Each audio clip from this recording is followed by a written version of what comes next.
ह्या बिला खातीर हांव सगळ्यात पयली गोंय सरकारच्या वतीन गोंयच्या लोकांच्या वतीन माननीय प्रधानमंत्री नरेंद्र मोदीजी आनी अमित भाई शाह होम मिनिस्टर हांचे खूब खूब धन्यवाद दिता. कारण हांव कंटिन्युअसली मुख्यमंत्री जाल्यापासून 2 फावटींचे रेझोल्युशन गोंयच्या विधानसभेत पास जाले. म्हज्या बरोबर आमचे दोनूय खासदार आनी डेलिगेशन कंटिन्युअसली हो विशय अमित भाई शाह आनी प्रधानमंत्री हांच्या बरोबर फॉलोअप करताले. कारण आमी पळयता की एसटीक जर खरो न्याय दिवपाचें जर काम आसत जाल्यार ते भारतीय जनता पार्टीच्या सरकारानूच केलां. आमचे आदले प्रधानमंत्री अटल बिहारी वाजपेयी यांच्या कार्यकाळात ताका एसटी स्टेटस मेळ्ळो आणि आमचे आदले मुख्यमंत्री मनोहर भाई कार्यकाळात तांकां ट्रायबल मिनिस्ट्री मेळून म्हणजे त्यो सगळ्यो स्किमी दिवपाचें काम हे मनोहर भाईच्या कार्यकाळात जालें. 2019तल्यान तांकां ट्रायबलाक सगळ्यो स्किमीच्या सयत फॉरेस्ट रायट एक्ट दिवपाचें काम हे म्हज्या कार्यकाळात जालें. हे म्हज्या खातीर गर्वाची गजाल आसा. गेली 6 वर्सां कंटिन्युअसली विशयावर लावन धरिल्लो.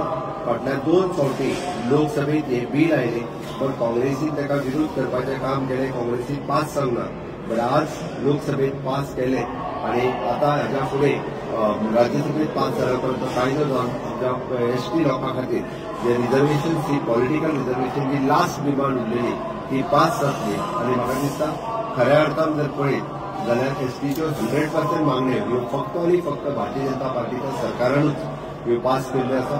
त्या वेळी सगळ्या म्हज्या ट्रायबल भाव आनी भयणींचें अभिनंदन करता आणि खऱ्या अर्थान आज तुमच्यो 100% मागण्यो पुराय जाल्याच्या बद्दल हांव आमचे केंद्रीय नेतृत्व हांकांय बी हांव खूब खूब धन्यवाद दिता.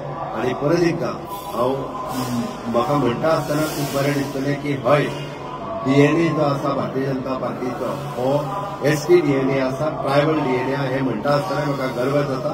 आमी खंयसरूच कोणाचेरूच केन्नाय अन्याय करूंक ना हे म्हाका सांगता आसतना म्हाका खोस भोगता.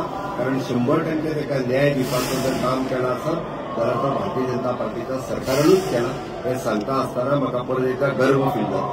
Thank you. That depends upon the राज्यसभेन केन्ना पास जातले बिल जातले फुडलो प्रोसेस कसो जातो. It depends upon the election commission.